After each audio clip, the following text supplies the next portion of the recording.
Oke, kita lanjutkan materinya ke materi lain, pajak bumi dan bangunan. Mungkin orang tua kalian ada tagihan PBB ya? Kalau PBB berarti pemungutan pajaknya berdasarkan apa? Sistem apa?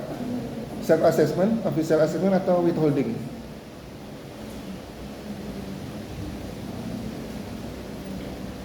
Termasuk mana? Self assessment, official assessment atau withholding?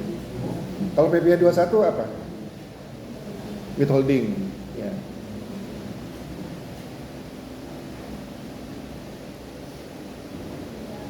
Kira-kira apa ini?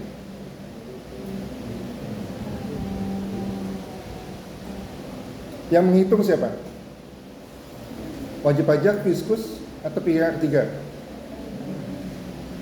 PBB yang menghitung siapa? Kan kalian dapat tagihan. Tagihan itu dari siapa?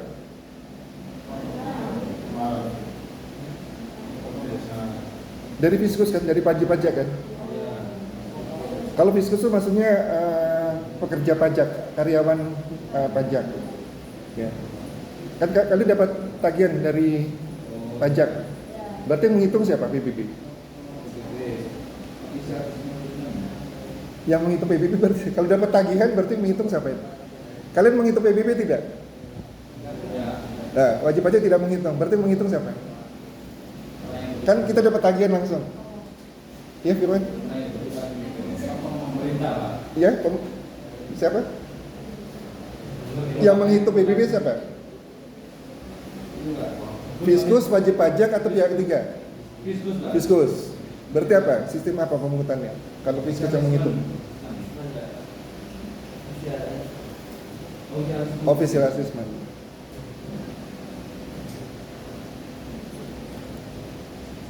Ya, jadi pajak bumi dan bangunan adalah pajak negara yang dikenakan terhadap bumi dan atau bangunan. Jadi bumi itu bisa yang di bawah bangunan ini ya, bisa tanah, bisa air, perairan, ya atau laut ya. Berdasarkan Undang-Undang Nomor 12 Tahun 1985 tentang pajak bumi dan bangunan, sebagaimana telah diubah dengan Undang-Undang Nomor 12 Tahun 94. PBB bersifat kebendaan, sama halnya tadi dengan PPN ya. Dalam arti besarnya pajak terutang ditentukan oleh keadaan objek, yaitu bumi dan atau tanah dan atau bangunan. Keadaan subjek yang membayar tidak ikut menentukan besarnya pajak. Jadi penghasilannya subjek tidak menentukan besar kecilnya PBB. Ya, dilihat kalau PBB luasnya bangunan, luasnya tanah, itu yang harus dibayar. Jadi wajib pajaknya menempati penghasilannya kecil atau tidak berpengaruh terhadap besarnya PBB.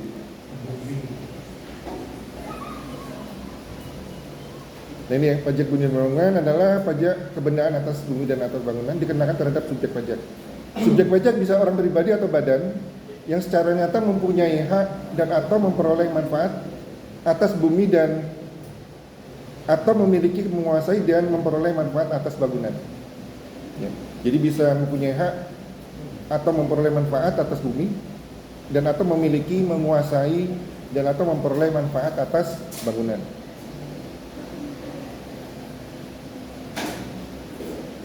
Jadi bumi ini adalah permukaan bumi yang meliputi tanah dan perairan pedalaman serta laut wilayah Indonesia dan tubuh bumi yang ada di bawahnya. Ini dimaksud dengan bumi. Untuk bangunan ini adalah konstruksi teknik yang ditanam atau dilekatkan secara tetap pada tanah dan atau perairan. Bangunan itu maksudnya ini. Ini konstruksi ditanam ke bumi tadi.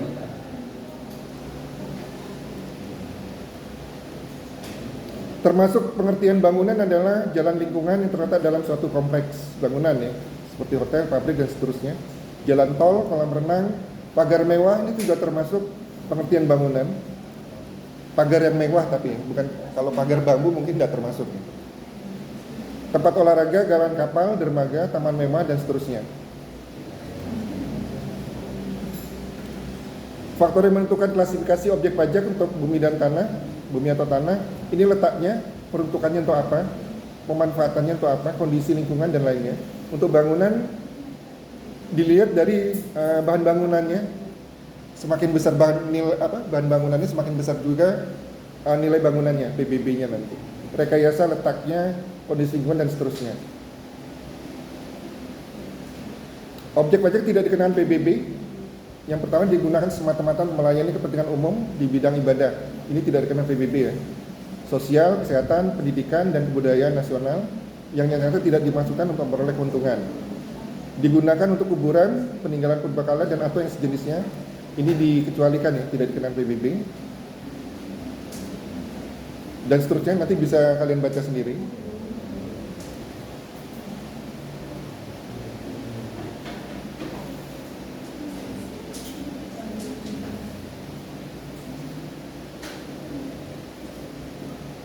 Nah, kita bahas ya unsur-unsur apa saja menghitung PBB. Ini ada nilai objek pajak, nilai jual objek pajak tidak kena pajak. Sama halnya saat kita menghitung PPHOP ya, itu dikurangkan dengan PTKP, penghasilan yang tidak dikenakan pajak, ada batasannya, boleh kita kurangkan. Nah di PBB juga ada nilai jual objek pajak yang tidak kena pajak, jadi nanti kita kurangkan dengan ini dulu. Ini berbeda-beda tiap daerah, tapi maksimal 12 juta. Ya. 12 juta per wajib pajak diberikan untuk bumi dan atau bangunan. Nah ini apabila seorang wajib pajak mempunyai beberapa objek pajak yang diberikan NJOP TKP, hanya salah satu objek pajak saja yang nilai terbesar yang dipakai. Misalnya ada 3, dia punya 3 objek pajak. Nah masing-masing ada nilai NJOP TKP-nya. Yang boleh dikurangkan hanya satu saja dari yang terbesar ini. Ya, jadi tidak semuanya dikurangkan dengan NJOP TKP. Ya misalnya si A di desa tersebut punya NJOP untuk bumi dan bangunan misalnya ada 3 lokasi. Ya, NJOP TKP-nya masing-masing ada. Nah diambil NJOP TKP terbesar saja, jadi dijumlahkan semua nilai jual objek pajaknya dari ketiganya, kemudian dikurangkan dengan satu dari NJOP TKP yang terbesar.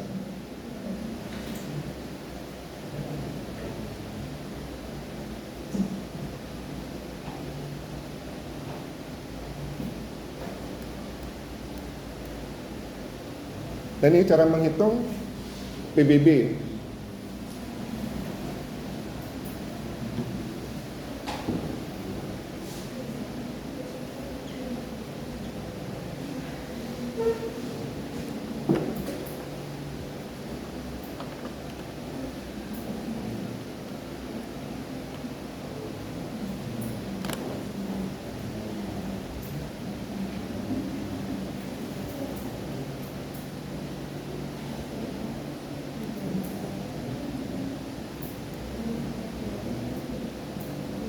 Nah untuk menetapkan nilai jual kena pajak, jadi ada istilah PKP, kalau di PPH ada PKP, di penghasilan kena pajak, di PBB ada istilah nilai jual kena pajak. Ini akan dihitung pajaknya, dikalikan dengan tarif PBB. Ya. Jadi untuk menentukan besarnya ini perlu diperhatikan. Ini ada 2 kotak ya. Untuk menentukan nilai jual kena pajak, ini tinggal dikalikan tarif saja. Penentuan nilai jual kena pajak kita bagi 2. Untuk objek pajak pedesaan dan perkotaan yang NJOP-nya sama atau lebih besar daripada 1 miliar.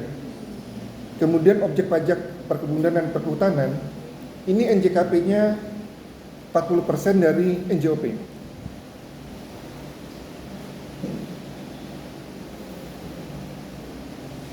Yang dulu PBB ditarik oleh pemerintah pusat, semua PBB dulu ditarik oleh pemerintah pusat. Sekarang dibagi 2, daerah dan pusat.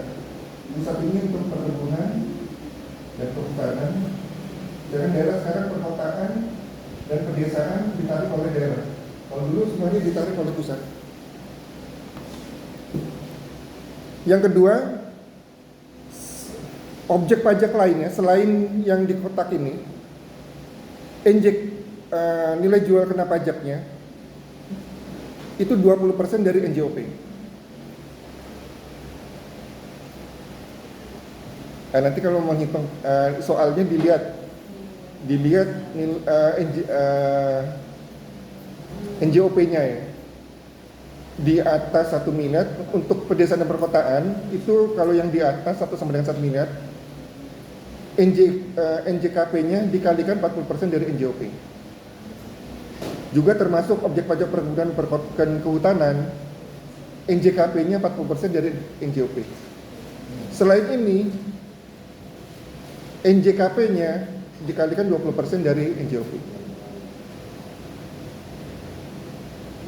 Ya soal saja dulu ya, biar lebih memahami. Nanti untuk UAS banyak ini materinya ya. Wow. Ya. Ya.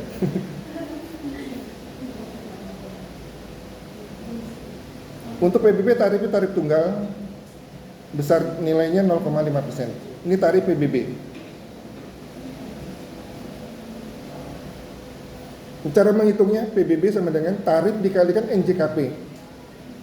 NJKP tadi syaratnya ini. Untuk objek pajak pedesaan dan perkotaan apabila nilainya 1 miliar atau di atas 1 miliar dikalikan 40% dari NJOP. Juga termasuk objek pajak perkebunan kehutanan NJKP-nya 40% daripada NJOP-nya. Selain ini NJKP-nya 20% dari NJOP. Ini yang dilihat dari ini. NJOP sama dengan NJOP bumi plus NJOP bangunan dikurangin NJOP TKP.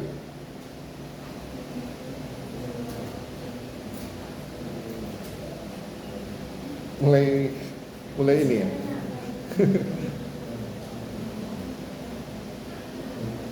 Nanti UASnya daring atau daring lagi? UAS? Biasanya UAS kan? Oh sudah ada pengumuman ya? Ya beruntung kalian. Biasanya kalau offline tutup buku ya. Ya. Nah ini contohnya ya.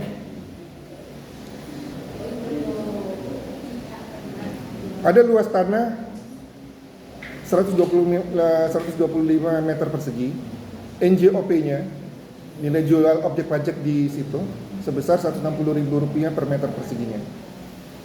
Untuk bangunan luasnya 65 meter persegi, NJOP daerah situ Rp310.000 per meter persegi. Disuruh menghitung PBB-nya.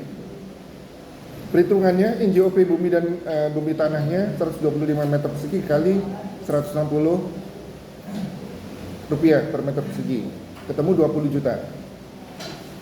NJOP bangunan 65 meter persegi dikali 310.000 rupiah per meter persegi, ketemu 20 juta 150.000 rupiah. NJOP totalnya ditambahkan saja, total 40 juta 150.000 rupiah. Ini NJOP bumi dan bangunan. Nah NJOP TKP-nya diketahui misal 12 juta. Berarti NJOP sebagai perhitungan PBB-nya dikurangkan saja 40 juta 150.000 rupiah, dikurangi 12 juta ketemu 28 juta 150.000 rupiah. Nilai jual kena pajak tadi NJKP-nya, nilai jual kena pajak. Di sini dilihat 28 juta ini lihat saja untuk perkotaan dan pedesaan ya. Ini dia sama dengan 1 miliar, di atas 1 miliar atau di bawah 1 miliar. Nilai ini di bawah, berarti syaratnya apa di sini? NJKP sama dengan 20% daripada NJOP ya. Berarti dikalikan saja. PBB-nya sama dengan NJKP-nya berarti 20% dari 28 juta 150.000 rupiah. Ketemu 5 juta 630.000 rupiah. Kalau sama dengan 1 miliar atau di atas 1 miliar untuk pedesaan perkotaan dikali 40% dari sini. Ya, kalau kurang 20. PBB-nya tarifnya 0,5% dikali NJKP. Ketemu 28.150.000 rupiah. Ini PBB-nya harus dibayar. Nah, coba kalian lihat PBB yang ada di rumah kalian berapa nilainya. Cara menghitungnya seperti ini.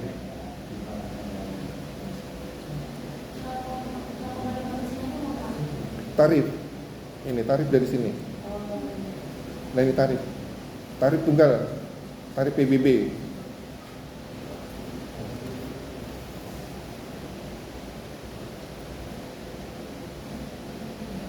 Sampai sini dulu bisa diikuti tidak? Yang tadi 40%, 20%. ya, Dilihat aja syaratnya ini. ya. Dilihat NJOP akhir ya, NJOP yang di sini. Nah, NJOP yang di sini ya. NJOP perhitungan PBB, bukan NJOP total di sini. Ini untuk di perdesaan perkotaan sama dengan 1 miliar atau lebih atau di bawah. Kalau di atas atau sama dengan 1 miliar dikali 40 NJKP-nya.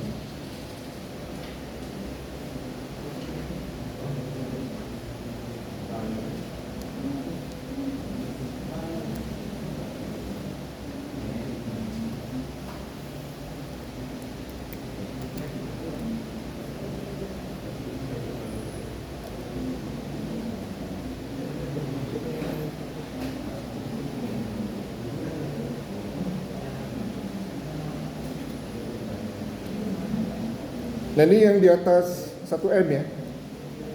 Contoh 2, ada luas tanah 2.500 meter persegi. NJOP daerah situ untuk tanah 335.000 rupiah per meter persegi. Luas bangunan 300 meter persegi. NJOP daerah situ untuk bangunannya 700.000 rupiah per meter persegi. Disuruh menghitung PBB-nya.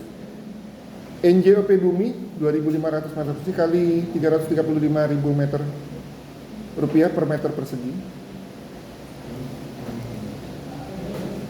Bangunannya 300 meter persegi kali 700.000 per meter persegi. NJOP total ketemu yang buminya 837.500.000 rupiah. NJOP bangunannya ketemu 500.000 rupiah. NJOP totalnya 1.047.500.000 rupiah. NJOP TKP-nya anggap saja 12 juta. Sehingga NJOP sebagai perhitungan PBB-nya 1.035.500.000 rupiah. Nah ini dilihat. Ini di atas 1M ya. Sama dengan 1M atau di atas 1M. Maka NJOP TKP-nya maka NJKP-nya 40% dari NJOP ini. 40% kali 1.035.500.000 rupiah. Ketemu 414.200.000 rupiah. Ini NJKP-nya. PBB-nya tarif dikali NJKP. 0,05% kali NJKP. Ketemu 2.071.000 rupiah. Ini PBB yang harus dibayar.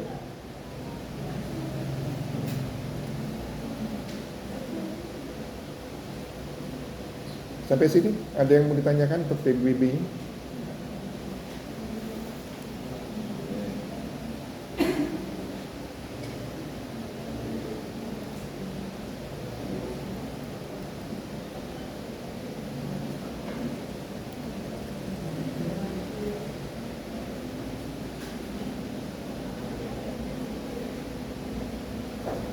Sekalian ya, saya bahas untuk BPHTB ya.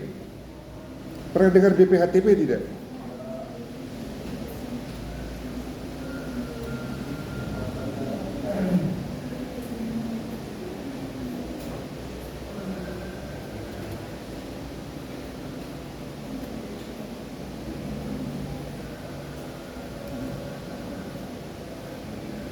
Sekarang jam berapa?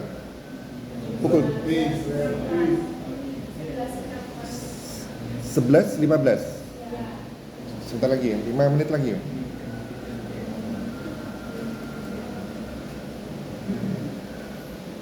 Jadi BPHTB adalah biaya perolehan hak atas tanah dan bangunan. Kalau ada peralihan atas aset ya, tanah dan bangunan itu dikenakan BPHTB. Yang membeli, yang menerima aset itu yang membayar BPHTB-nya. Jadi kalau warisan itu tidak dikenakan pajak. Tapi peralihan dari orang tua, nama orang tua ke kalian itu akan dikenakan BPHTB. Atau hibah, kalian terima hibah, itu akan dikenakan BPHTB. Hibah kan tidak kena pajak. Tapi peralihan dari yang menghibahkan ke yang menerima hibah itu dikenakan BPHTB. Yang menerima hibah yang membayar ya.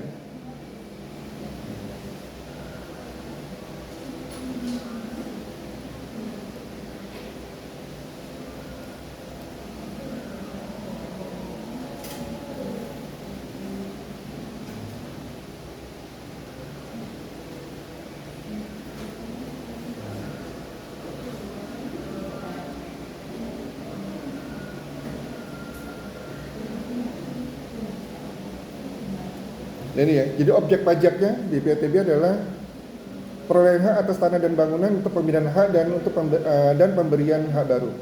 Pemindahan hak bisa jadi jual beli tanah, jual beli rumah, itu dikenakan BPHTB.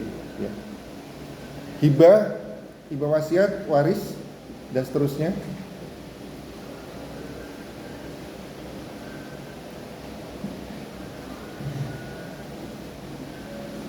Kemudian pemberian hak baru, kelanjutan pelepasan hak, dan seterusnya.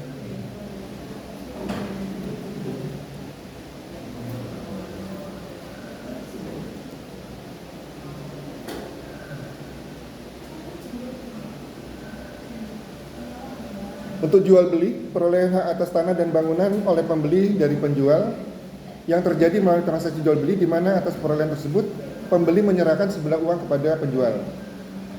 Ini pengertian dari tukar menukar ini tadi ya. Jadi transaksi ini akan dikenakan BPHTB, jual beli, tukar menukar, hibah wasiat, waris, dan seterusnya. Bedanya hibah dan waris apa? Bedanya hibah dan waris. Kalian terima hibah, kalian terima waris. Bedanya apa? Hibah dan waris. Bedanya apa? Ini. Jadi kalau hibah itu perolehan hak atas tanah dan bangunan yang diperoleh oleh seorang penerima hibah yang berasal dari pemberi hibah. Pada saat pemberi hibah masih hidup, ya, penerima hibah memperoleh hak atas tanah dan bangunan secara cuma-cuma, tanpa perlu memberikan sebuah uang maupun suatu barang kepada pemberi hibah. Kalau jual beli tadi kan pembeli yang menyerahkan barang ke penjual. Kalau waris perolehan hak atas tanah dan bangunan oleh ahli waris dari pewaris yang berlaku setelah pewaris meninggal dunia. Itu pengertian waris. Nah, cara menghitung BPHTB tarifnya 5% nih. Nah, ini pengertian hak atas tanah ya, ada hak milik, hak guna usaha, hak guna bangunan, hak pakai, ini hak pengelolaan dan sebagainya. Bisa kita membeli tanah kan statusnya apa? SHM atau apa? Ya. Ada hak guna usaha, hak guna bangunan, itu beda dengan hak milik. Tarif pajak untuk BPHTB ini 5%. Kalau tadi PBB 0,5%, untuk BPHTB 5%. Tarif tunggal. Subjek pajaknya orang pribadi atau badan yang memperoleh hak atas tanah dan bangunan. Berarti yang membayar. Dikenakan kewajiban membayar pajak ya.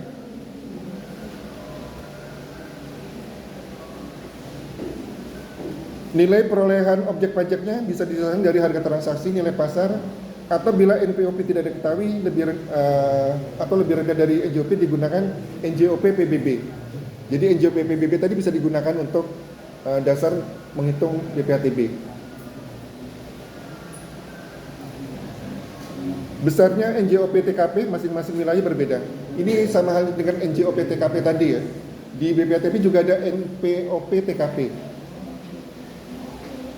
Nilai perolehan objek pajak tidak kena pajak, yang tidak dikenakan pajak ya.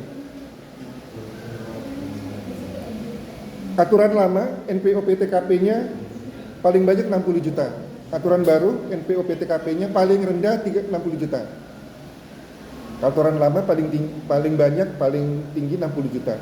Sekarang aturan baru paling rendah justru 60 juta rupiah. NPOP TKP-nya boleh dikurangkan. Tiap daerah beda ya.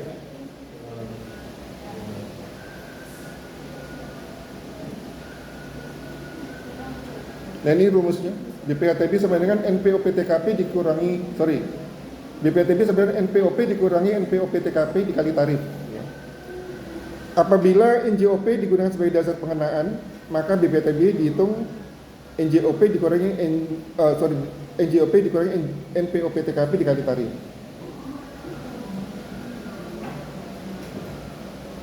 Ini contoh aturan lama ya. NPOP TKP-nya maksimal 60 juta. Ini yang baru ya. Contoh tahun 2020 seorang membeli rumah dengan harga 500 juta di Jakarta. Berikut contoh perhitungan tarif biaya perolehan hak atas tanah dan bangunan. NPOP-nya 500 juta. NPOP TKP Jakarta 80 juta. Tadi paling rendah, sekarang aturan baru 60 juta. Kita hitung saja di sini. Tadi BPATB sama dengan NPOP dikurangi NPOP TKP. Ya, tarif. Jadi BPHTB tarif sama dengan tarif dikali NPOP dikurangi NPOP TKP. NPOP dikurangi NPOP TKP-nya 500 juta dikurangi 80 juta ketemu 420 juta. Dikalikan tarif 5% ketemu 21 juta. Jadi BPTB harus dibayar sebesar 21 juta rupiah. Ya kalau kalian membeli rumah, BPATB-nya cara menghitungnya seperti ini. Atau kalian menjual rumah, berarti ya pihak yang membeli yang membayar BPATB-nya sebesar ini.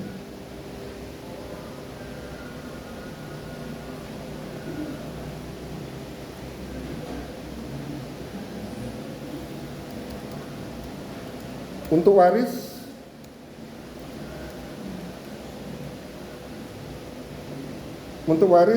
NPOP TKP-nya kecuali ya, ini kecuali untuk waris hibah wasiat orang pribadi dalam hubungan keluarga saudara, NPOP TKP-nya paling banyak 300 juta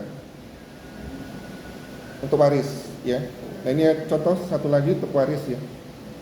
Jadi boleh dikurangkan paling banyak 300 juta.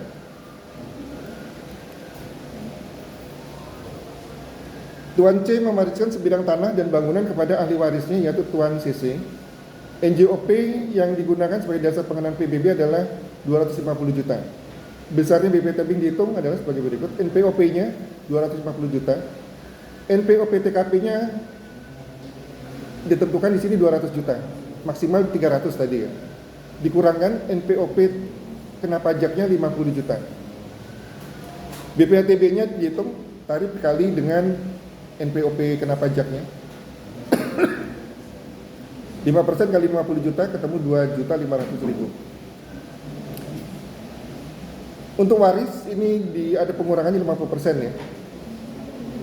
Jadi BPTB yang harus dibayar untuk waris di sini karena di sini BPTB terutangnya 2.500.000 dikali 50% ketemu 1.250.000. Ini untuk waris ada pengurangan 50%. Oke Dedek, sampai sini dulu. Ada yang ditanyakan mungkin?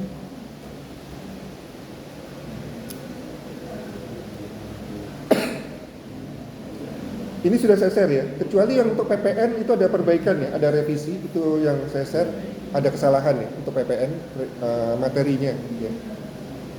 Nanti saya beritahu ke Iqbal ya untuk revisi.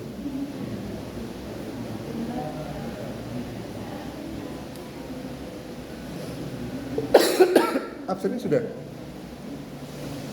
di full kan aja. Jadi di full kan.